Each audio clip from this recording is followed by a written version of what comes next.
আসসালামু আলাইকুম সুপ্রিয় শিক্ষার্থী বন্ধুরা, আশা করি তোমরা সবাই ভালো আছো। আমিও তোমাদের দোয়া ভালো আছি।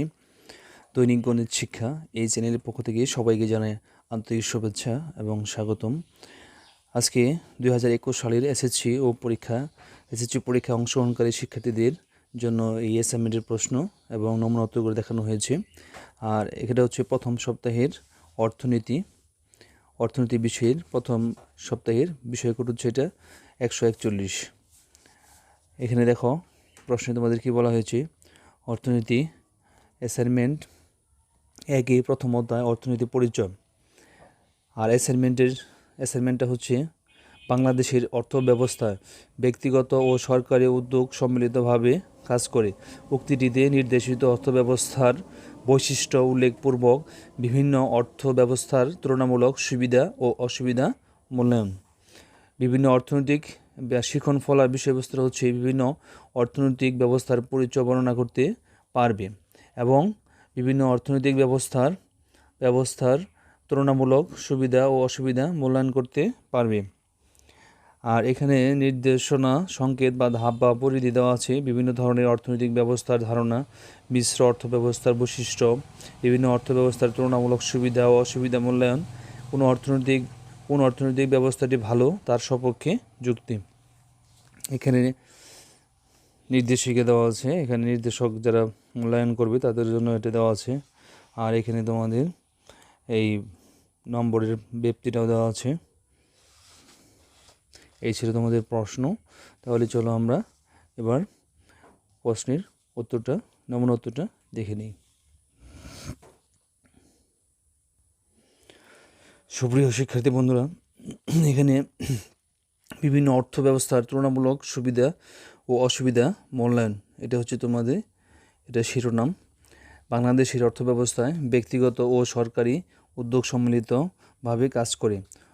উক্তিটিতে নির্দেশিত অর্থব্যবস্থার বৈশিষ্ট্য উল্লেখপূর্বক বিভিন্ন অর্থব্যবস্থার তুলনামূলক সুবিধা ও অসুবিধা মূল্যায়ন করা হলো।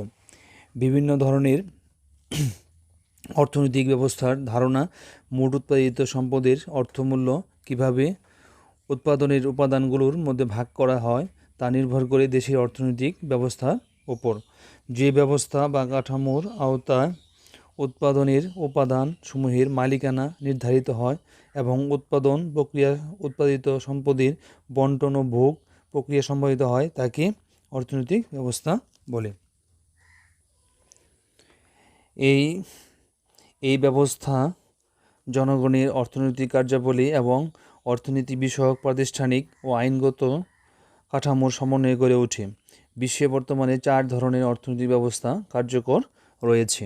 1 নম্বর ধনতান্ত্রিক, 2 নম্বর সমাজতান্ত্রিক, 3 নম্বর মিশ্রতান্ত্রিক, 4 নম্বর ইসলামী অর্থনৈতিক ব্যবস্থা। 1 নম্বর হচ্ছে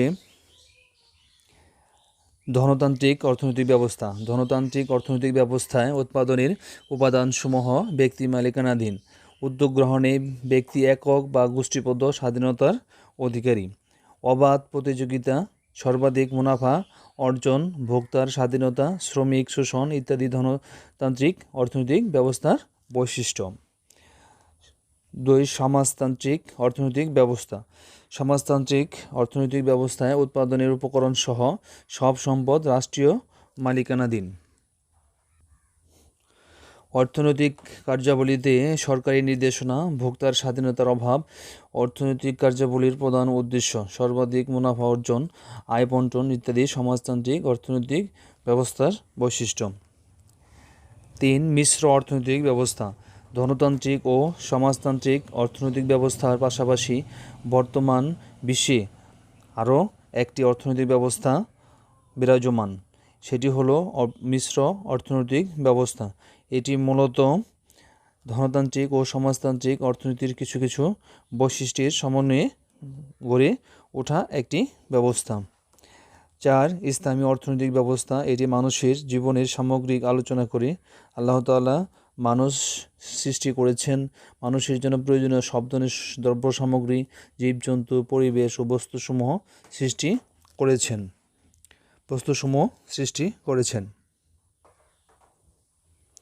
মানুষ আল্লাহ প্রদত্ত এই সকল বস্তু সামগ্রী ও পরিবেশ প্রকৃতি ব্যবহার করে ধর্মানুমোদিতভাবে অধিকতর সম্পদ সৃষ্টি ও ভোগ করবে। এটাই হলো ইসলামের বিধান। মিশ্র অর্থ ব্যবস্থার বৈশিষ্ট্য। সম্পদের মালিকানা এই অর্থব্যবস্থার একটি অন্যতম বৈশিষ্ট্য। এখানে সম্পদের রাষ্ট্রীয় মালিকানার পাশাপাশি ব্যক্তি মালিকানা বিদ্যমান। আবার উৎপাদনের উপায়সমূহের ক্ষেত্রে এই ব্যক্তি মালিকানার পাশাপাশি সরকারি মালিকানা স্বীকৃত। ব্যক্তিগত ও সরকারি খাতের সহাবস্থান।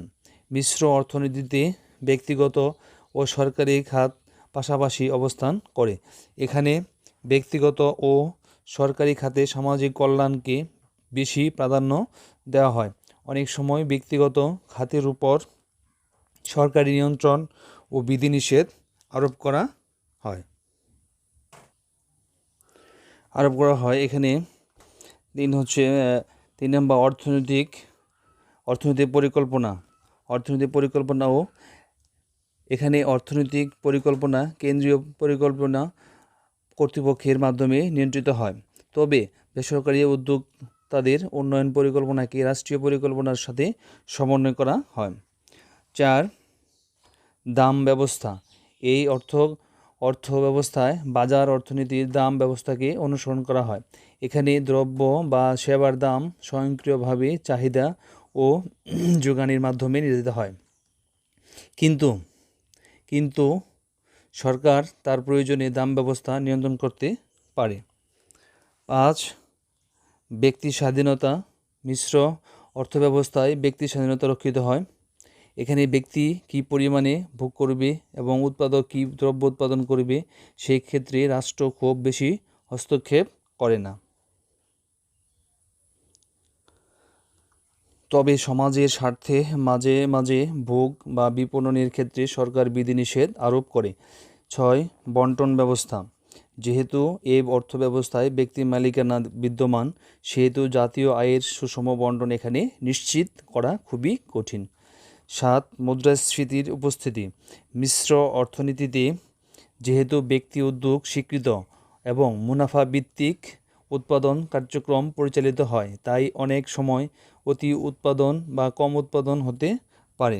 সেক্ষেত্রে মুদ্রাস্ফীতি দেখা দিতে পারে। বিভিন্ন অর্থব্যবস্থার তুলনামূলক সুবিধা ও অসুবিধা মূল্যায়ন। ধনতান্ত্রিক অর্থব্যবস্থায় উৎপাদন, বন্টন ও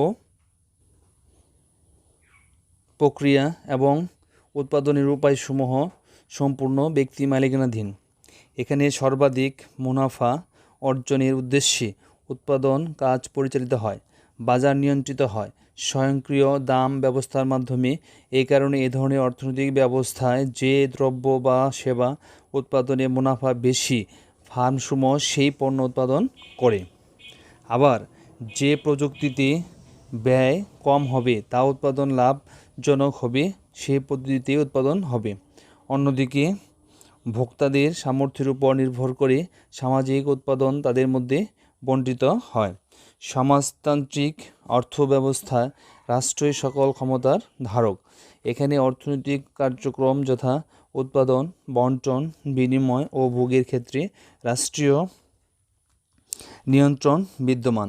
এই ধরনের অর্থব্যবস্থায় রাষ্ট্র কিংবা কেন্দ্রীয় সরকার মৌলিক 3টি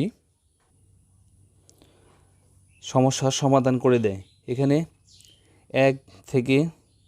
এখানে একদিকে ভোক্তা যেমন তার ইচ্ছামতো দ্রব্য বা সেবা ভোগ করতে পারে না, অন্যদিকে উৎপাদকও দ্রব্যের চাহিদা অনুসারে দ্রব্য উৎপাদন করে।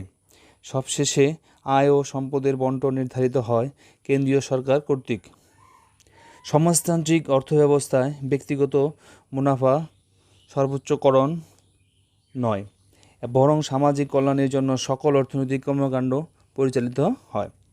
মিশ্র অর্থব্যবস্থায় সরকারি ও ব্যক্তিগত খাত পাশাপাশি অবস্থান করে, তাই এখানে উৎপাদন, বিনিময়, বন্টন ও ভোগের ক্ষেত্রে ব্যক্তিগত স্বাধীনতার পাশাপাশি সরকারি নিয়ন্ত্রণও বজায় থাকে।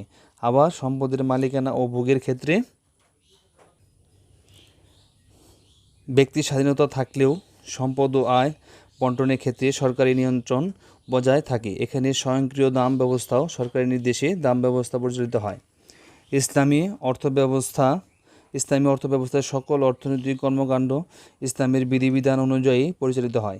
এখানে ভোক্তা তার ইচ্ছা অনুযায়ী যে কোনো দ্রব্য ইচ্ছামতো ভোগ করতে পারে না। আবার উৎপাদন ও তার ইচ্ছা সামর্থ্য অনুযায়ী দ্রব্য উৎপাদন করতে পারে না।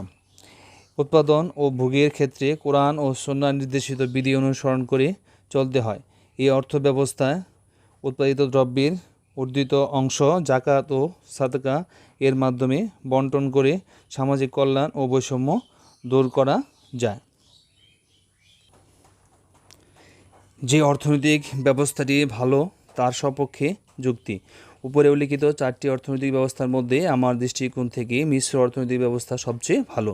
আমার উত্তরের সপক্ষে যুক্তি হলো এই অর্থনীতি ব্যবস্থায় অন্য সকল অর্থনৈতিক ব্যবস্থার মিশ্রণ রয়েছে। এক্ষেত্রে ব্যক্তিগত ও সরকারি উভয় মালিকানা থাকবে, তবে ব্যক্তিগত মালিকানা থাকলেও সেক্ষেত্রে সরকারি হস্তক্ষেপ থাকবে এবং কোনো পণ্য কী পরিমাণ উৎপাদন করতে হবে ও দাম কেমন হবে এই সব কিছুর ক্ষেত্রে সরকারি কিছু নিয়ম মেনে চলতে হবে।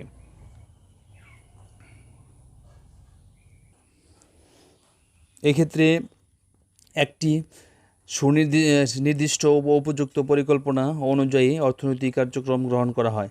সকল উন্নয়নশীল দেশগুলিতে এরকম অর্থনৈতিক ব্যবস্থার প্রচলন রয়েছে। আমাদের বাংলাদেশেও এরকম অর্থনৈতিক ব্যবস্থা চালু রয়েছে। সুপ্রিয় শিক্ষার্থী বন্ধুরা, এই ছিল তোমাদের আজকের ভিডিওটি অর্থনীতি বিষয়ের। আর আশা করি তোমরা বুঝতে পেরেছ। যদি ভিডিওটি তোমার উপকার লাগে অবশ্যই একটা লাইক দিতে ভুলবে না এবং তোমার বন্ধুদের মধ্যে বেশি বেশি এটা শেয়ার করে দাও যেন তোমার বন্ধুরাও এতে উপকৃত হতে পারে। আর যারা এখনও দৈনিক গণিত শিখে চ্যানেলটি সাবস্ক্রাইব করনি এখনই সাবস্ক্রাইব করে ফেলো আর পাশে থেকে বেল আইকনটি বাজিয়ে দাও যেন যে কোনো ভিডিও সারা সাথে তুমি পেয়ে যাও। আর দেখা হবে পরবর্তী ভিডিও নিয়ে। সে পর্যন্ত সবাই ভালো থাকো, সুন্দর থাকো, সুস্থ থাকো। সকলে সুস্বাস্থ্য এবং দীর্ঘায়ু কামনা করি, সকলে সফলতা কামনা করি। আজকের মধ্যে এখানে শেষ করছি। আল্লাহ হাফিজ, আসসালামু আলাইকুম, ধন্যবাদ সবাইকে।